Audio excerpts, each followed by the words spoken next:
para ihayag ang pinakahuling kalagayan ng COVID-19 crisis sa bansa at ang mga hakbang na ginagawa ng pamahalaan laban sa pandemya.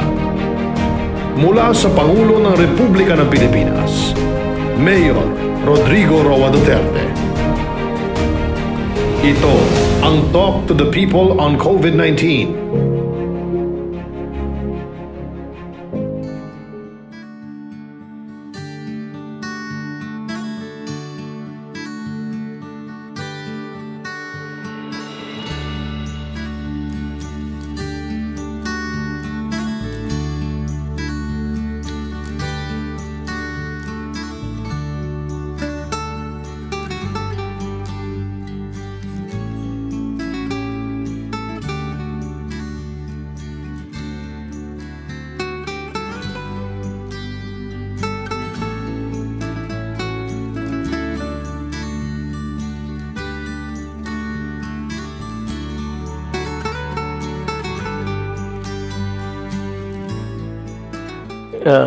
Do we have the reports now?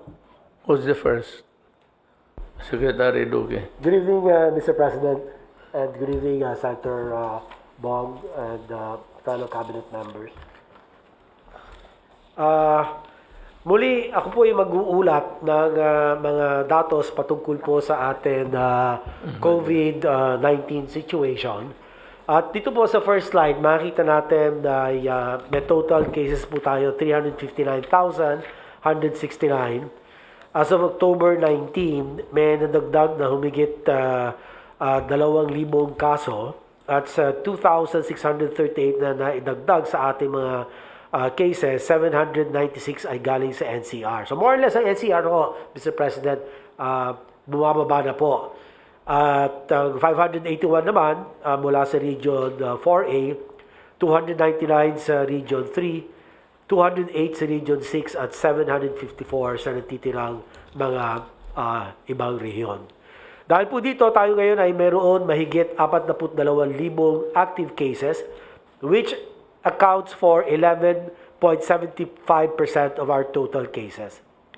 Sa kabilang dako naman, mayroon po tayong 316,978 or 88% cases with final outcomes or cases who have either recovered or died.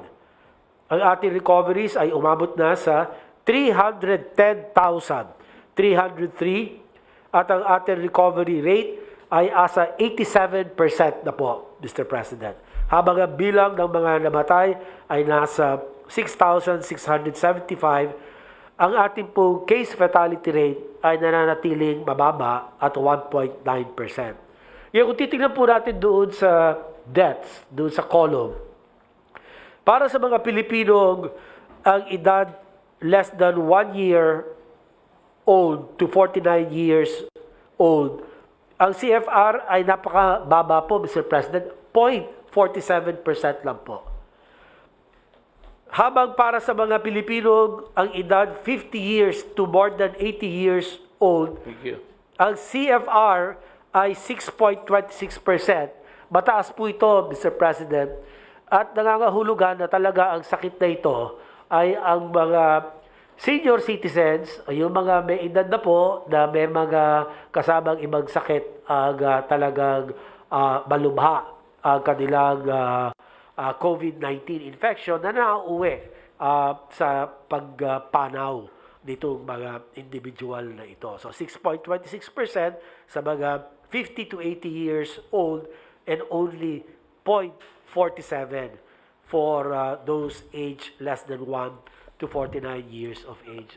Kung titingnan po natin dito sa slide na ito, ang ating pong national epidemic curve, patuloy pa rin po ang pagbaba ng ating mga kaso dahil po sa pagsasagawa ng ating prevent, detect, isolate, treat, and reintegrate strategies na nakapaloob po sa National Action Plan na inyo pong inaprubahan. Kasama ng pag-obserba at pagsasagawa ng publiko sa ating pong minimum public health standards. Dagdag pa rito, nananatiling stable po ang ating growth rate. At ang huli na lang po, Mr. President, patuloy pa rin. Next slide, last slide. Ang pagbibigay ng immunization services for measles, polio, rubella at iba pa pong mga vaccine preventable diseases na mga bakuna sa ating pong mga healthcare workers, nakapag-allocate tayo ng 319 million budget para sa hiring ng additional vaccinators, mobilization of vaccinators and their transportation and procurement of vaccines. Tayo naman ay nakapag-procure at handa ng 11 million units na measles, rubella, oral polio vaccines, and 5.7 million vaccination devices, 947 sets of personal equipment, protective equipment, that is, at katuwang ng iba't ibang ahensya tulad ng PCOO. Patuloy pa rin tayo sa ating information drive para sa October 26. Kami ay patuloy na hihingi ng tulong sa ating pong presidente at sa kagawaran ng interior at pamahalaan lokal upang hikayatin ang lahat ng mga local chief executives na huwag bibitawan ang ibang mga immunization activities. Dahil napakamahalaga po ito para maproteksyonan ang ating pong mga kabataan mula sa mga vaccine-preventable diseases. So, we call upon all of our partners and stakeholders in the implementation of our supplemental immunization activities for measles, rubella, and polio. Yun na lamang po. Daghang salamat, Mr. President. Thank you. Question una. Ito namang Secretary. Ditong Red Cross, huwag kang mag-alala, mabayaran to. You're just looking for a way to present the solution to sa COA pati sa budget. Do not worry, we will pay. It will take time, but we will pay. We'll look for the money. Hindi naman marami, but ang priority is natin dito is really medical treatment, medical attention. Yun ang natin. So alam ko na itong bayad na ito, mabayaran to in a short while. Do not worry. Who's the next to report? Sir, kung makikita po natin sa sa graph po dito, yung nakikita nating pula, yan po yung umaangat ang kaso. And then yung bumababa, yan po ang green. Sana po natin. Kung makikita po natin sa bandang north po, sir, tumataas yung tumataas ang kaso. Actually, tumawag po sa akin si Governor Albano na ginawa niyang ECQ ang Ilagan City. And then also, yung area ng Baguio, nung last 2 weeks, talagang tumaas din po. Pero makita po natin, yung green portion po, malalaki po ang increment ng kanyang pagbaba. Umaabot po ng 7,000 ang pagbaba niya. And ito naman po, nakikita natin po, generally sa Mindanao po talaga tumataas. Sa Palawan, nag-uusap po kami ni Governor Alvarez. Manageable naman po yung iba. Kung titingnan po natin yung nakikita natin sa baba, nasa bandang Mindanao, southern part, ay talagang medyo tumataas po. Yung nakikita po natin na naka-red, may mga red na mga pangalan at saka nakapula, ito po yung matataas po yung ating mga cases. Nakita po natin marami pong mga umaangat pa po na mga area. Tumawag po sa amin si Senator Mig Subiri para tulungan po yung area po ng Bukidnon. At bukas po si Secretary Lorenzana at saka po si Secretary Beans at ang ating si Mayor Magalong ay pupunta po doon sa Bukidnon para tulungan po si Governor Subiri. And then sa Pangasinan po, pupunta po kami sa Secretary Duque, and then also sa La Union, and then Secretary Roque po sa Cebu, sa Laguna po, Sec Bison, then Tawi-Tawi po, pupunta rin po kami kasi po meron pong outbreak na nangyari po din po sa Sabah na kailangan po natin talagang proteksyonan po ang Tawi-Tawi. And then pupunta rin po tayo sa Nueva Ecija, and then also Leyte at saka Negros Occidental. Ito po ginagawa po natin, yung code team po natin ay pumupunta po sa mga areas dahil po sa utos nyo po na yung mga kailangan po talaga na mga areas matulungan po natin, kasama po na pag-utos na ating mahal na Senator Bongo, na talagang tulungan po natin itong mga areas na to dahil kasi ito po nanghihingi po talaga ng tulong sa atin. Ang maganda po sa ating mga LGUs po ngayon ay talagang pagkakailangan nilang tulong ay talaga po tumatawag po sila.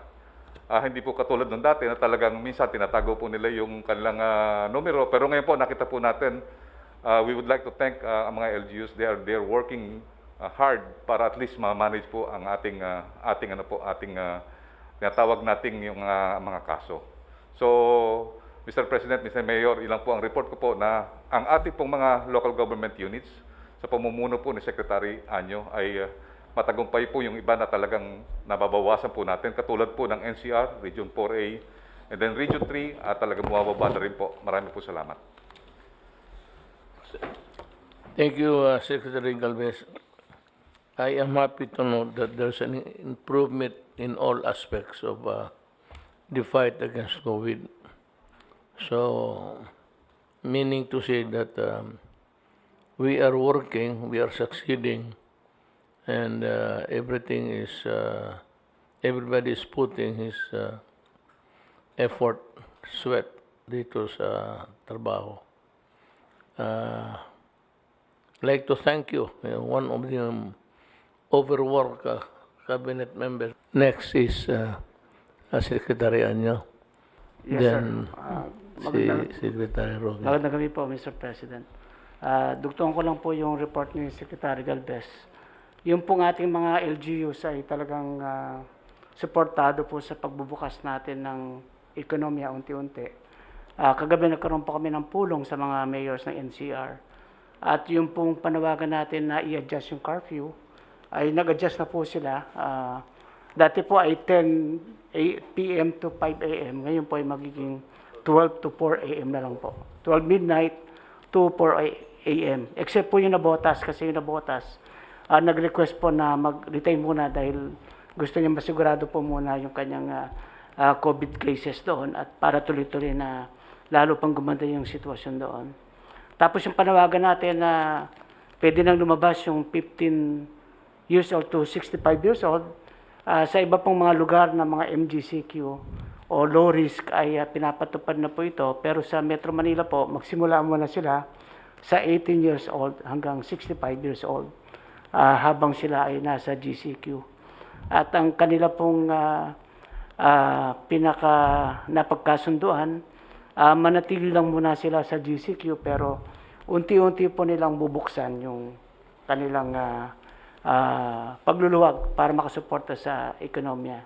Pati yung pagsisimba, nagkasundo rin pa sila na payagan ng 30% na makapagsimba dahil sa nalalapit na rin na Pasko. Pero bawal po ang Christmas party. Hindi po talaga papayagan yung Christmas party habang ganito pa yung ating sitwasyon. Nais ko rin po i-report na noong October 15, kami po ni Senator Bongo ay nangasiwa po sa distribution ng mga bago nating mga fire trucks. 72 units po ng fire trucks ay pinamigay natin sa iba't ibang LGUs all over the country at 5 aerial ladder trucks. Ito pong makabagong gamit natin na aerial ladder trucks na pwede po hanggang 18-story building ay kaya niyang puksain ng apoy. Hindi na kailangan papasok sa loob ng building. 5 po ito. Ang isa ibinigay natin sa Davao City, ang isa sa Cebu City, isa sa Marikina, isa sa Quezon City, at isa po sa Santa Rosa, Laguna, para mayroon tayong siguradong aerial ladder truck sa mga tinatawag nating locators no, sa economic processing zone. At meron din pong 3 rescue truck na pinamigay natin. Ang isa pong pinag-iisipan namin ni Senator Bongo ay kung paano po ma-improve yung ating ambulance system. Dapat sa pandemya po ay napaka-importante nito para siguradong mabilis na madala yung ating mga kababayang may sakit sa hospital. So magsasagawa na lang po kami ng aming position paper para kung paano pa ma-equip yung ating Bureau of Fire Protection ng karagdagang ambulances. Yun lang po. Maraming salamat po. So, if there's no other report, I'd like to just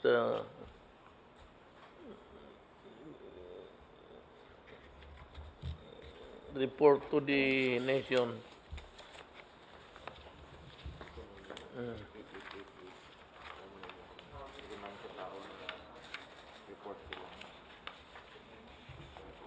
Corruption.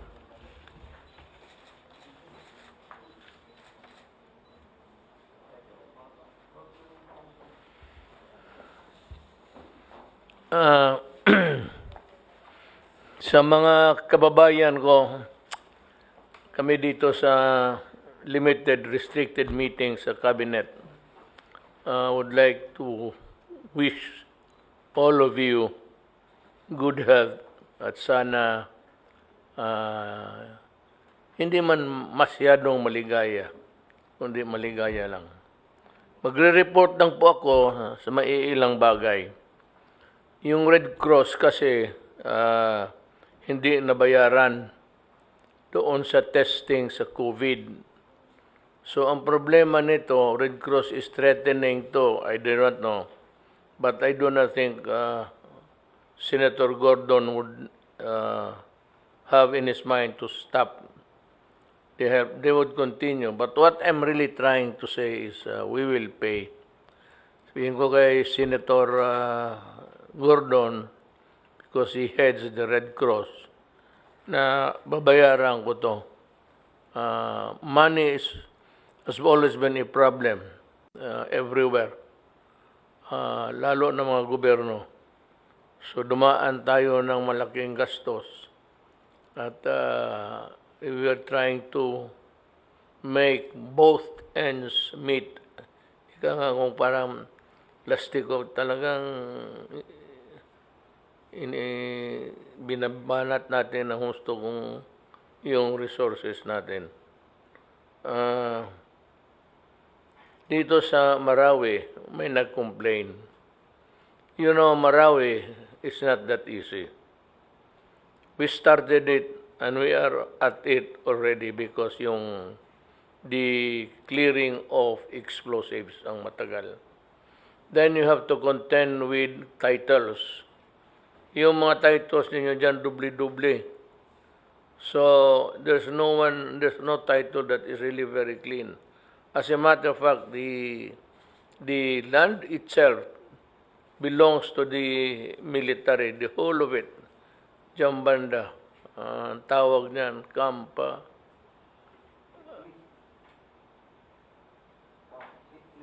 Kitli, oh. Kitli. Maliit pa kami, napunta kami. Bata pa kami. Kitli. So, wave na ng gobyerno niyan, there is the individual titles na nag-overlap and so many things that to solve locally. And the problem is about Marawi community itself, hindi sa gobyerno.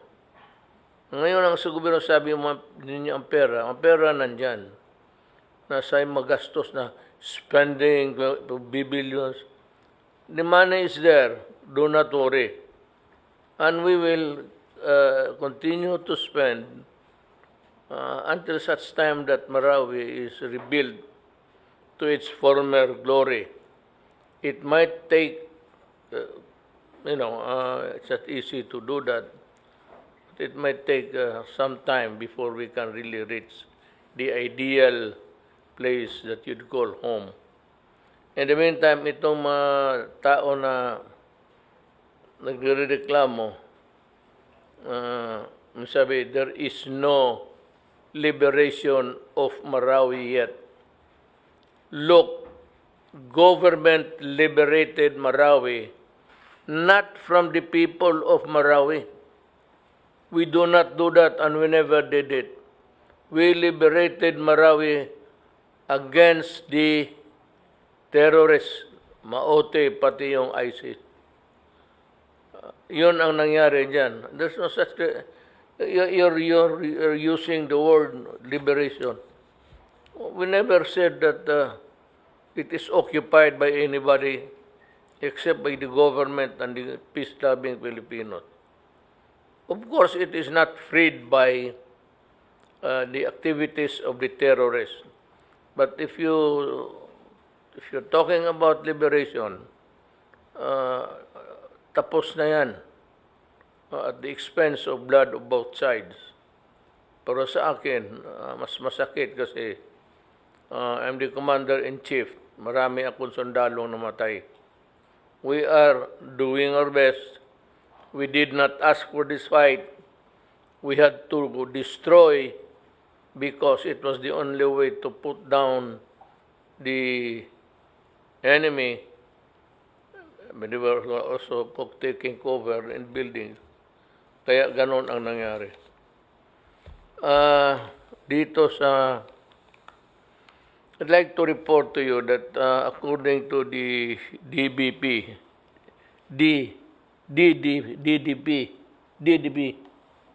Dangerous Drugs Board, there are about 167 million or 2 out of 100 people, Filipinos aged 10 to 69 are current users of drugs.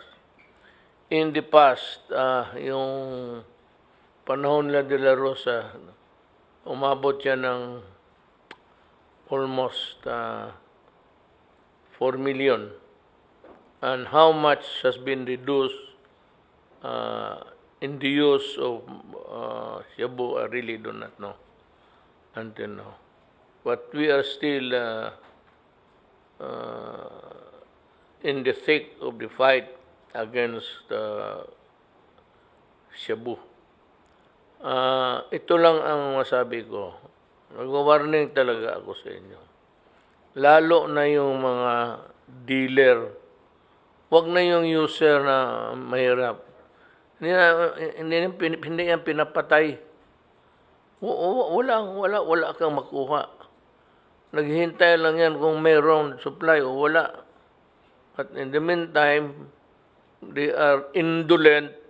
They do not want to work, laggards, because their minds are destroyed by drugs. Kaya ako, I grieve for the Filipinos na tinamaan ng droga. Talagang masakit sa akin because it's a waste of life. In the end, it will destroy the nation.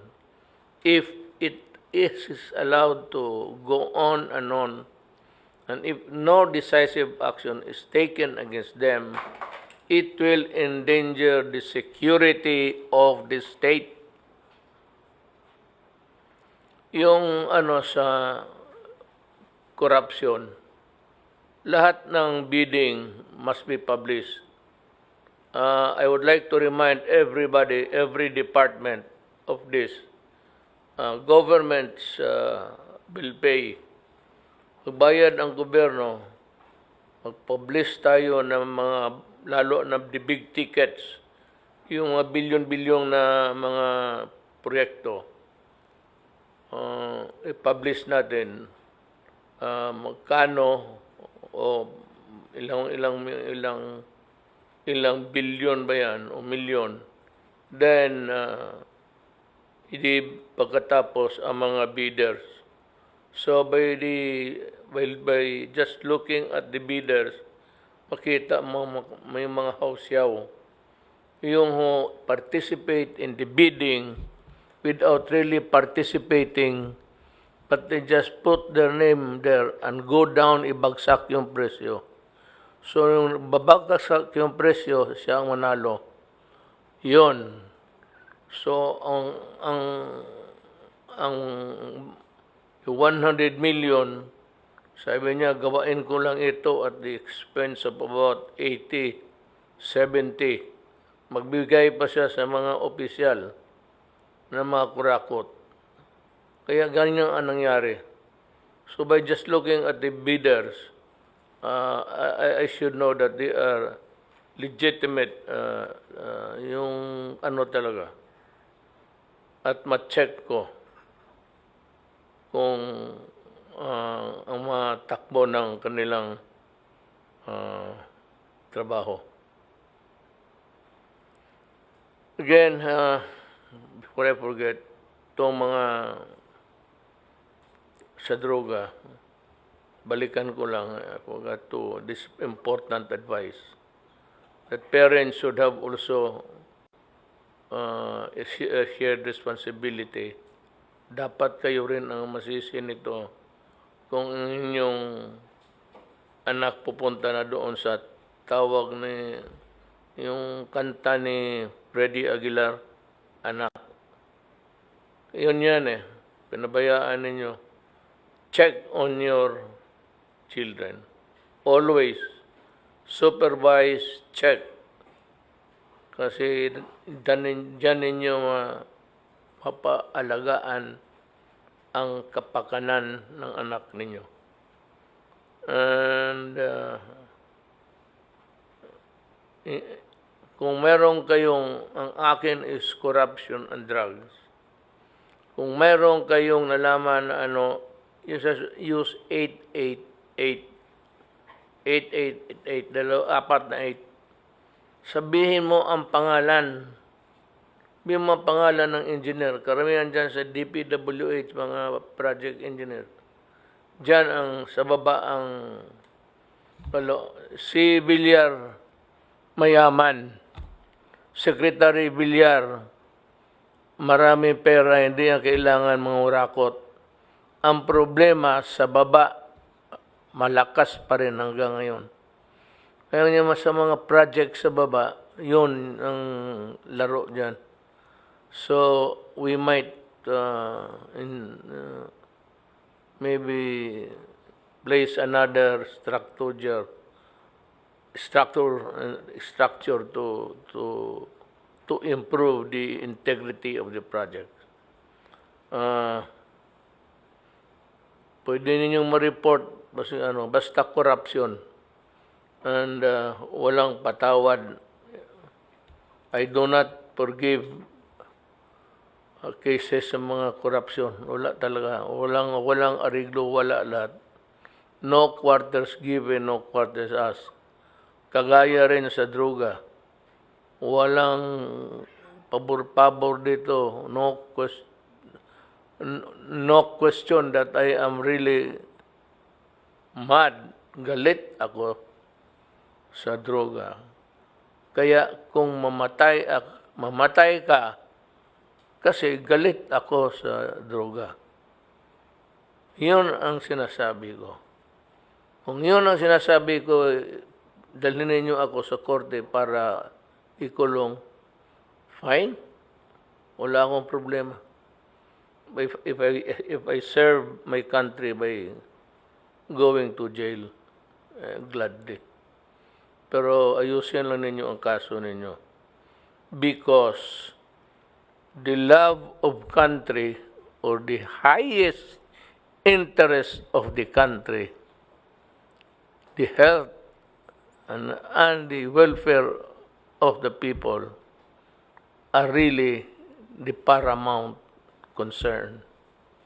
Hindi yan masabi mo. Hindi.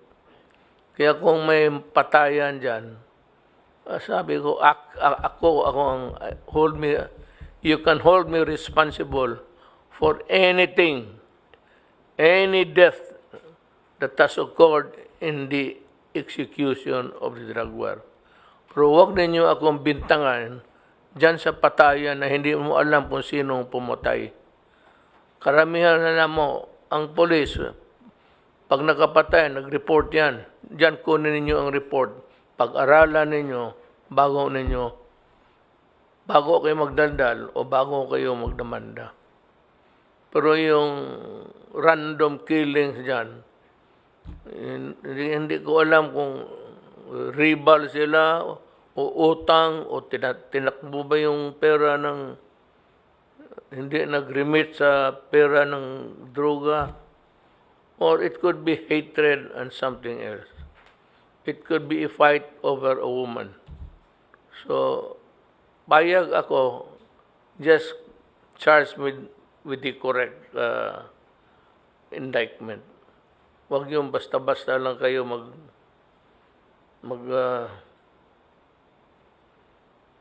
sabi na punta kayo ng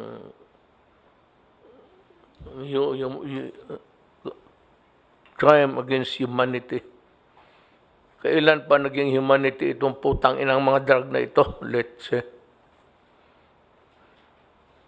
Kaya na sinisira na prime humanity. And what are they doing?